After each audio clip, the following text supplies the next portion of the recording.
কর্তৃপক্ষ যদি এদিকে রাখেন তাহলে যানজটের সৃষ্টি হচ্ছে। তো আপনাদের অনুরোধ করা যাচ্ছে ক্লাবের দরজার গেটের বাইরে দেখুন নো পার্কিং জোন লেখা আছে, সেখানে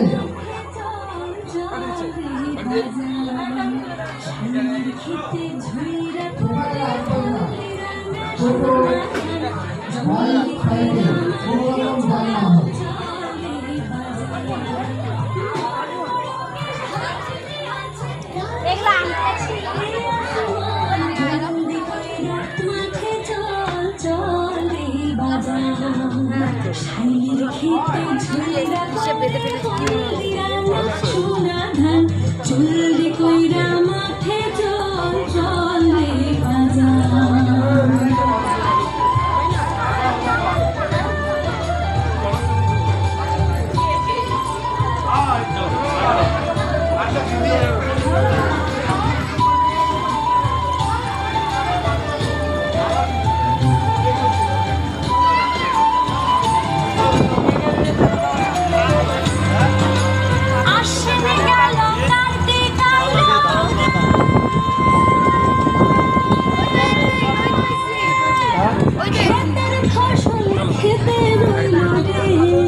ভালো করেছে।